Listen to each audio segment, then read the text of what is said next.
이유 있었다인데요. 이 소식. 이 중앙선거관리위원회 직원들이 청탁금지법, 이른바 김영란법을 위반했다는 감사원 감사 결과가 나왔습니다. 네. 무려 128명이나 걸렸는데요.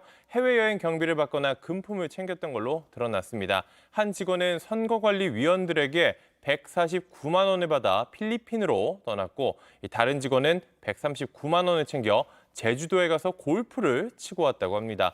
이렇게 여행 경비를 받은 20명을 포함해 대부분 전별금이나 명절 기념금 명목으로 금품을 챙겼습니다. 이 전별금이면 근무지를 옮길 때 주변에서 인사치레 맞아요. 좀 이렇게 주는 네. 거고, 그리고 명절 기념금이면 떡값 같은 거잖아요. 네, 맞아요. 근데 이제는 좀 사라진 줄 알았던 좀 대표적인 공무원 사회 부정부패 그런 온상이라고 할까요? 관습이죠. 이걸 버젓이 하고 있었다는 게 참 놀랍습니다. 네, 저도 조금 충격이었습니다. 이게 타임머신 타고 예전에 다녀온 것처럼 수십 년 전으로 돌아가서 예전 저 어릴 때만 뉴스에서 많이 보던 네네네. 그런 것들인데 이게 다시 나오고 있습니다. 이런 거 하지 말라고 김영란법 만든 거잖아요, 사실. 맞아요. 네. 그걸 어기고 있었습니다. 예. 이 돈은 선관위원들이 선관위에서 받는 이 회의 수당에서 나갔는데요.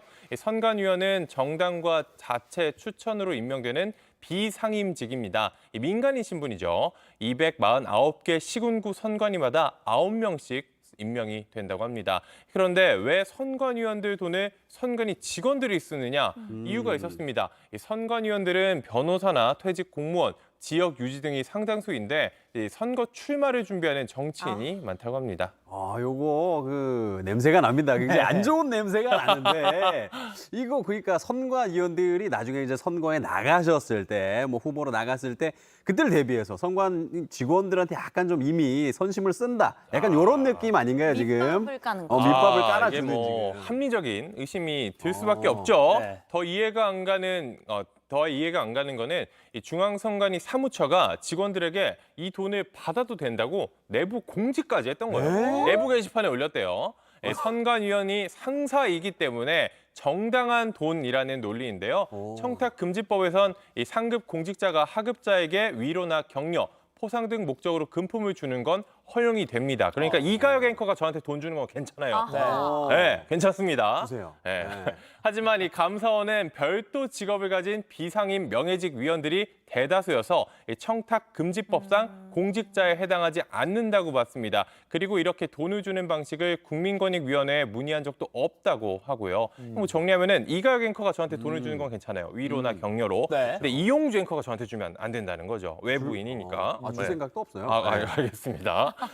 중앙선관위원회는 이 청탁금지법상 가능한 것으로 판단했다면서 사회통념상 지나친 점이 있다는 것에 공감한다라고 밝혔습니다. 이게 사실 선거법을 집행하는 기관이 선관위잖아요. 그러니까 사실 뭐 우스갯소리로 국회의원 현역 의원들도 사실 선관위 직원들한테는 눈치 본다라는 말이 있을 정도로 상당히 엄격하게 이렇게 기준을 적용합니다. 뭐 정치인들 밥 한 끼 잘못 제공했다가 뭐 과태료 받거나 아니면 선물 잘못 줬다가 뭐 당선 무효되기도 하고. 짜장면 한 그릇도 주면 안 된다고 하잖아요. 이게 왜 선거에 대한 불신이 생기면 안 되니까 그만큼 엄격하게 하는 건데, 뭐 최근에 선관위 관련 뉴스 보면 아빠 찬스로 맞아요. 부정 채용 논란. 논란이 맞아. 있었고, 또 이번에 부당한 돈까지 받았고, 그걸 내부에서는 괜찮다라고 해석해서 공지까지 하고 있었다 하니까 선관위에 대해서 의심의 눈초리가 있을 수밖에 없는데, 제대로 한번 감사를 해야 될 것 같아요. 이거 사회 근간이 무너지는 네. 일이에요. 네. 선거 이런 시스템이 불신이 생기면 이거 안 됩니다. 이번 일을 계기로 좀 달라졌으면 좋겠습니다.